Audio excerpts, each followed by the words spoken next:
The sun burned hot over the desert planet of Aridion, making the jagged rocks glow red and gold. The wind carried sharp grains of sand that cut at the skin like tiny knives. In the middle of this barren land stood the human outpost, a small cluster of metal domes and walls patched with scrap. It looked weak and fragile, almost like it could crumble with a single blow. But inside, humans lived, worked, and fought. Commander Elias Varn walked slowly along the top of the highest wall. His boots scraped against the rough metal. He looked up at the sky, where shadows moved. Huge dragons circled above, their wings casting long shapes across the sand. Their scales shone in the sunlight, sharp and deadly. Plasma cannons ran along their backs, humming with power. Each beat of their wings shook the air, and Elias could feel the vibrations in his chest. The humans below were small, almost invisible from that height. They carried worn rifles and old armor, tools and weapons that looked tiny against the dragon's massive size. Their faces were tired and pale, their eyes wide with fear. Many of them whispered prayers, some held hands with each other, and others just stood frozen, staring at the terrifying shapes in the sky. "They'll laugh at us," said Sergeant Yarrick, Elias' second-in-command, his voice low but tense. "And then they'll burn us alive." Elias did not answer. He had heard it many times before. The dragons had always laughed at humans. They had laughed at their weakness, their small size, their fragile bodies. And the dragons were strong. They were fast, smart, and built to fight wars that humans could barely imagine. To them, humans were nothing more than bugs. But Elias did not think humans were nothing. He looked at the walls, the rooftops, the narrow alleys between the buildings, and he thought about what humans could do. They were small, yes. They were weak, yes. But they were clever. They could think, plan, and use their minds in ways the dragons could not.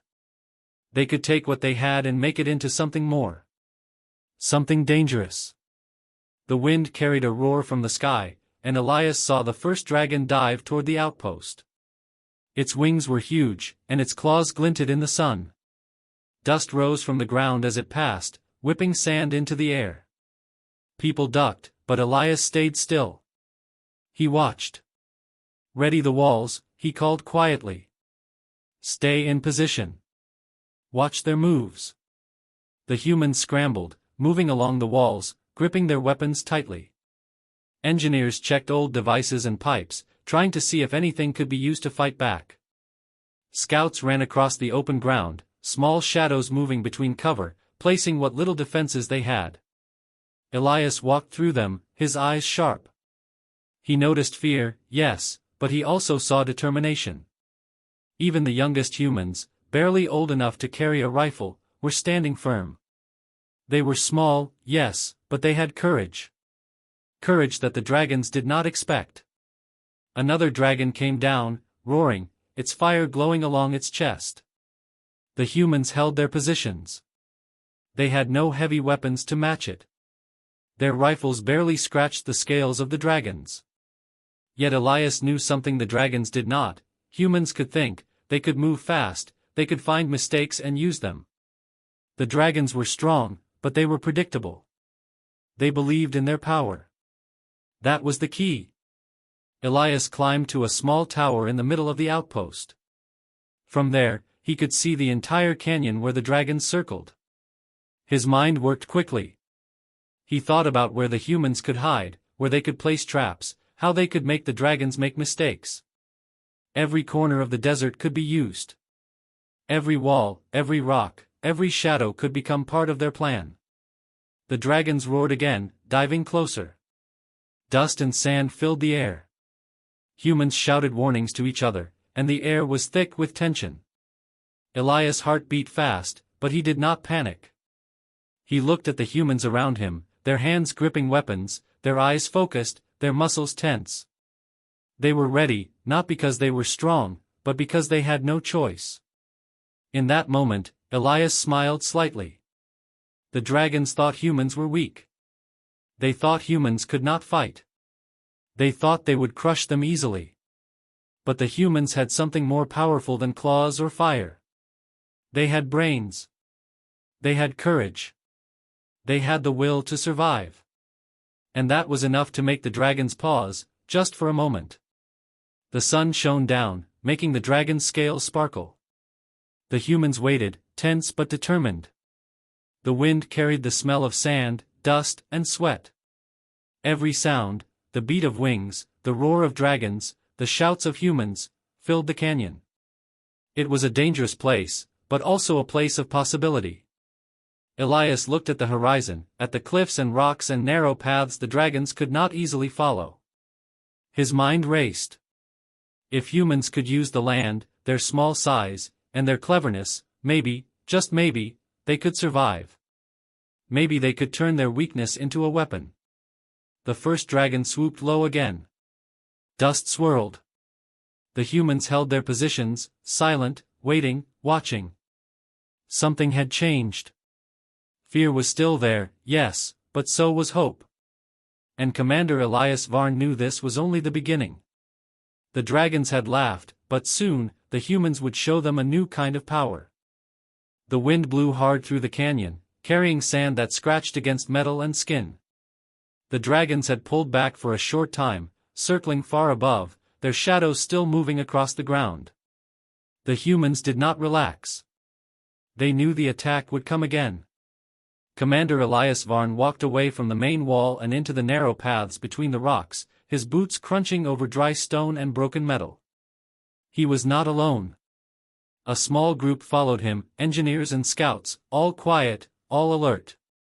Their eyes searched the ground, the walls, and the old ruins half buried in sand.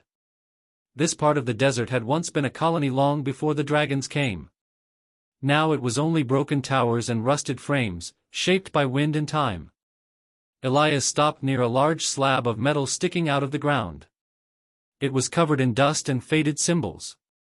He brushed sand away with his glove and saw thin lines running across its surface, like veins. "What is it?" asked one of the engineers, a young man with tired eyes and grease on his face. Elias knelt down. "Not just scrap," he said. This was part of something bigger. They began to dig, using small tools and even their hands. Sand fell away, and more metal showed beneath it. A wide, flat structure appeared, with old cables and broken lights. Some of the machines were dead, but others still had faint power, glowing softly in the dark. The engineer's eyes widened. "A defense system," he said. "Old, but not completely gone." Elias felt a small spark of hope. "Can you make it work?" The engineer hesitated. "Maybe. Parts are missing. Systems are broken. It won't fight for us." Elias stood and looked around the canyon. The walls rose high on both sides, narrow and uneven. Wind whistled through cracks and holes, creating strange sounds that echoed back and forth. Elias closed his eyes for a moment and listened. The noise bounced, changed, and came back in ways that were hard to follow. An idea formed in his mind. "Maybe it doesn't need to fight," Elias said. "Maybe it just needs to make them confused." The group looked at him, unsure. He pointed at the canyon walls. "The dragons use sound and sight to hunt. They feel movement. They sense echoes. If we can change what they hear, we can change what they see." The engineer thought about it. "We could use the old system to send out sound waves," he said slowly. "Not strong enough to hurt them, but enough to trick them." Elias nodded. "We make them hear things that aren't there. We make them think we are in one place when we are in another." The scouts smiled for the first time that day. "Like ghosts," one of them said. They got to work. Cables were pulled from broken machines. Panels were taken from old walls. The engineers tied wires together, sparks flying in the air. The scouts climbed the canyon sides, placing small metal sheets and broken glass in narrow spots where sound would bounce the most. The work was slow and dangerous. At any moment, a dragon could dive down and burn them all. Every shadow made them jump. Every roar in the sky made their hearts pound. But they kept going. Elias moved between them, helping where he could. He held cables, lifted panels, and watched the sky. He did not shout. He did not rush them. He knew fear would only make their hands shake more. As the system came together, a low hum filled the air. The sound was soft but strange, like a deep breath coming from the ground itself. The engineer turned a small dial, and the hum changed, rising and falling. The sound bounced off the canyon walls and came back twisted and unclear. "It's working," the engineer said, surprised. Elias smiled. "Let's make it better." They added more panels, more wires, more small machines. The canyon became a web of sound and shadow. The wind carried the strange noise far and wide, making it hard to tell where it began. Above them, a dragon roared, closer this time. Its wings beat hard, sending a wave of air down into the canyon. Dust filled the space, and the humans froze. "Hide," Elias whispered. They pressed themselves into cracks in the rocks, behind metal sheets, under broken beams. The dragon's head appeared at the top of the canyon, its eyes glowing, its nose flaring as it tried to sense its prey. The sound system hummed and shifted. The echoes moved. The dragon tilted its head, confused. It growled, then pulled back, unsure. The humans stayed silent until the shadow passed. When it was gone, a soft laugh escaped one of the scouts. "It worked," he said. Elias did not celebrate yet. "This is only the start," he said. "We need more. We need to make the whole canyon a trap."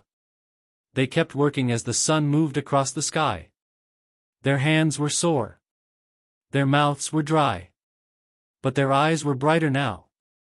They were no longer just waiting to be crushed. They were building something. As night began to fall, the canyon glowed with small lights and soft hums. It looked alive, like a quiet creature waiting to wake. Elias stood at the center and listened to the echoes move around him. He thought about the dragons, so big and strong, so sure of their power. He thought about the humans, small and tired, but clever and stubborn. In the dark, with the strange sound around him, Elias felt something he had not felt in a long time. Not just fear. Not just hope. But confidence.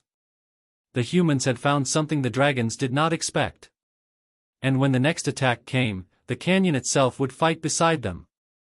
The sun rose slowly over the canyon, casting long shadows across the walls of Aridion. The wind carried hot sand through the narrow paths, making it hard to see or breathe. Commander Elias Varn moved carefully through the canyon floor, his eyes scanning every rock, every ridge, and every crack in the walls. The humans had spent days preparing, and now the time had come. The dragons were circling above, high in the sky, their wings cutting the sunlight into sharp patterns. Their roar carried over the canyon like thunder. The humans had waited too long to run, too long to hide. They could only trust in what they had built, the sound traps, the reflective panels, and the echo protocol. Elias signaled to the Ashlight cohort, 6 humans who had worked with him from the start. They were small, tired, and bruised from long hours of preparation, but their eyes were steady. Each of them carried small weapons, wires, and tools. They were ready to move at a moment's notice. "Positions," Elias whispered. "Remember, we are shadows. We are ghosts. Make them see what isn't there." The humans scattered into the narrow paths, slipping behind boulders and under jagged metal sheets. The engineers activated the old machines, and a soft hum began to rise from the canyon floor. It bounced off the walls, twisted and doubled back, creating strange echoes. A single shout or a footstep sounded like 100. Above, a dragon dove low, its claws scraping the canyon wall. Dust and rocks flew as it passed, and the humans froze in place, holding their breath. The dragon roared again, but something was wrong. The sound it expected to hear was not real. The echoes were confusing, bouncing in impossible directions. The dragon tilted its head, uncertain, and flew up, trying to find its target. Elias moved quickly but quietly, adjusting panels and wires as he went. Each piece had to be perfect. One mistake could mean the death of everyone. The humans were small, yes, but fast and clever. They could move through spaces the dragons could not. They could use shadows and angles that made the largest dragon stumble. The first dragon circled back, angrier now. Its wings beat hard against the canyon walls, and the humans felt the vibration under their feet. It roared, spraying fire toward the canyon floor, but Elias had taught the cohort to stay calm. They pressed themselves against rocks, letting the flames miss by inches. The heat singed their clothes, but they did not panic. A scout slipped around a corner, carrying a small reflective panel. He held it above his head and tilted it slightly. The sunlight bounced off the metal, blinding the dragon for a moment. The beast shook its head and growled, confused. It could see the humans in one place, then another, then nowhere at all. "Good," Elias whispered. "Keep moving. Keep them guessing." The dragons were powerful and smart, but they were proud. They believed their size and strength made them unstoppable. They had not fought humans like this before. Every echo, every reflected light, every unexpected shadow made them hesitate. It was the first time they had to think about their attack instead of relying on sheer power. Another dragon dove, its claws aimed at the canyon floor. Dust swirled, and the humans held their ground. The sound traps hummed and echoed, making the dragon misjudge distances. It clipped a wall and stumbled, dropping slightly in the air. A burst of small arms fire hit it, more to distract than to injure. The humans used their brains, not their strength. Elias moved from one hidden spot to another, checking the alignment of panels and adjusting emitters. The canyon was full of strange noises now, echoes bouncing in every direction. A dragon tried to land to strike, but it could not find a solid target. Every step it took made it more confused, more vulnerable. "Watch their reactions," Elias whispered to the cohort. "Every mistake they make, we learn. Every hesitation, we use." The dragons circled higher now, frustrated. They were strong, but humans were clever. They could disappear into shadows, slip through narrow gaps, and appear where the dragons least expected. The Echo Protocol had turned the canyon into a maze, a trap the dragons could not read. A dragon dove again, roaring, its claws ready. The humans pressed against rocks and waited. The echoes made it see humans where there were none. It swerved, almost hitting a wall, and a reflective panel caught its eye. It turned too sharply, and a small, clever maneuver by one of the scouts sent it stumbling back into the air, narrowly avoiding the canyon edge. Elias smiled faintly. This was working. They were small, weak, and outnumbered, but they were not helpless. Every move was planned, every sound calculated. The dragons did not know it, but they were walking into the trap that humans had built. The sun rose higher, making the canyon bright with light and shadow. The humans kept moving, adjusting, hiding, and waiting. The dragons were angry, confused, and unsure. They had expected an easy victory, but what they found was a canyon full of ghosts, shadows, and clever humans who used every small advantage they had. Elias looked at the cohort. "Stay ready," he said. "They will come again. And when they do, we will show them what humans can do." The humans pressed themselves against the rocks, listening to the echoes of their own trap, and for the first time, they did not feel weak. They felt alive. They felt dangerous. And the dragons above would soon learn that even the smallest humans could turn fear into a weapon. The air was thick with dust and heat as the dragons returned, their wings cutting through the canyon like dark blades. Commander Elias Varn crouched behind a jagged rock, his eyes scanning every movement. The humans of the Ashlight cohort were tense, holding small weapons, wires, and metal panels. Their hands shook, but their minds were steady. They had prepared for this moment, and the canyon itself had become their ally. The largest dragon, a golden-scaled leviathan, led the attack. Its roar shook the walls, sending sand and debris tumbling down. Smaller dragons followed, claws ready, teeth bared, and eyes burning with fury. They believed victory was certain. They had laughed at humans before. They had always won with strength and fire. But this time was different. Elias signaled to the cohort. Now, he whispered. The engineers activated the echo protocol fully, and a strange hum filled the canyon. The sound bounced off the walls in every direction, twisted and doubled back. To the dragons, it was chaos. They could not tell where humans were hiding. Every movement seemed multiplied, every shadow shifted. The Leviathan swooped low first. Its wings whipped the air, its claws extended. Dust and rock flew everywhere. The humans held their ground, invisible in the echoes. A small scout, barely out of his teens, slid behind a panel, angling it to catch sunlight. The light reflected off the canyon wall and into the dragon's eyes. The Leviathan blinked, confused, slowing its dive. Elias moved along the canyon floor, adjusting small machines and panels. Every echo, every reflection was part of the plan. The dragon's size and power, once a threat, now worked against them.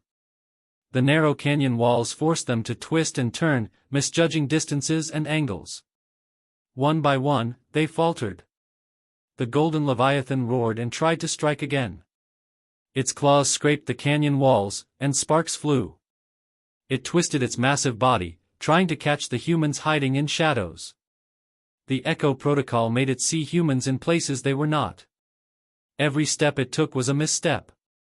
Dust and echoes mixed in the air, making its perception impossible. A burst of small arms fire hit the dragon, not enough to injure, but enough to distract. It swerved sharply and slammed into the canyon wall. The sound of cracking scales echoed through the canyon. Rocks tumbled down as the dragon roared in pain and confusion. The humans pressed their advantage, moving silently and quickly, appearing where the dragon did not expect. Other dragons tried to follow, swooping in to help, but the echoes fooled them as well. One clipped a wall and tumbled into the sand. Another flew into a narrow pass, only to find that humans had set reflective panels and small machines that made it hesitate, unsure where to land or strike. The canyon had become a maze, and the dragons were trapped inside their own arrogance. Elias moved to a higher rock and watched the Leviathan struggle. It tried to take off, but its massive wings hit the canyon walls. It roared in anger and pain. Then it misjudged a turn, its tail striking a rock. The beast fell, crashing into the canyon floor with a thunderous impact. Dust and debris filled the air, hiding the humans from view. Silence followed the roar, a tense pause that felt like the entire world was holding its breath. The smaller dragons faltered, unsure of what to do. They circled, confused and cautious now. Humans slipped from shadows to strike with small, precise bursts of fire and metal. Every human movement counted, every echo and reflection was a weapon. The dragons were powerful, but the humans were clever. Elias watched, his heart pounding. For weeks, they had planned, prepared, and hoped. Now, the plan was working. The humans were winning not because of strength, but because of brains, courage, and the ability to use their environment. Each dragon that faltered, each misstep, confirmed that their weakness had become their greatest advantage. The dust cleared slowly. The golden Leviathan lay still, broken but alive. The smaller dragons retreated, circling high above before flying off. They had underestimated humans, and they would not make that mistake again. The canyon echoed with the soft hum of the Echo Protocol, now quieting as the humans emerged from their hiding places. Elias moved down to the cohort. The humans were battered and dirty, their clothes torn, but their faces shone with relief and disbelief. They had survived. They had fought giants and won. The canyon, which had seemed so dangerous, had become a weapon in their hands. "Good work," Elias said quietly. "You all did well."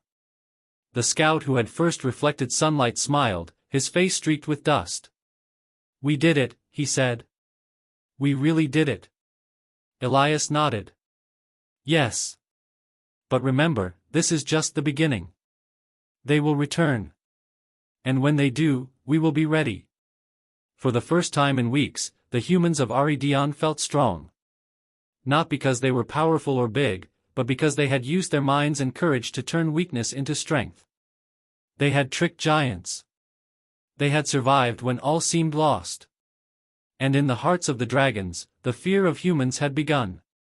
The sun set behind the canyon walls, painting the sky red and gold. Dust swirled slowly to the ground. Elias and the Ashlight cohort looked at each other, tired but alive. They had faced death and had won through cleverness and bravery. And though the dragons were still out there, circling high above, humans had shown that even the smallest, weakest, and most fragile could triumph when they worked together and used their minds.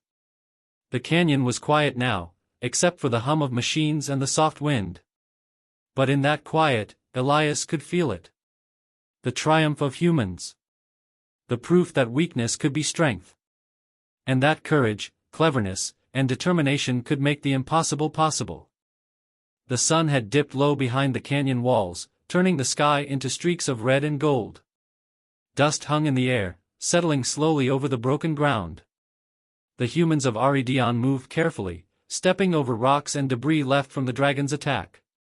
Commander Elias Varn walked at the front of the Ashlight cohort, his eyes scanning the canyon. The largest dragon lay still, its golden scales cracked and scorched, and the smaller dragons had fled. For now, the danger had passed.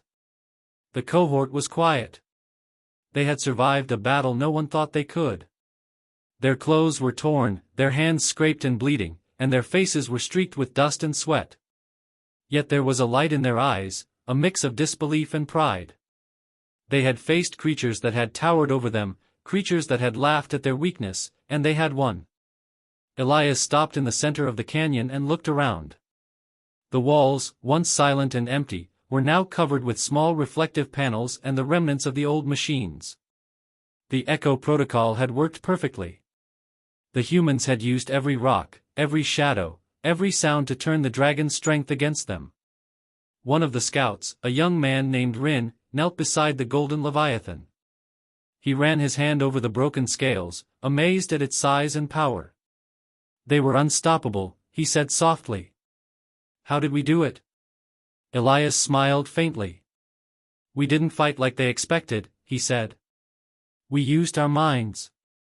We used the canyon. We used everything they didn't see coming. That is how the smallest and weakest can defeat the strongest."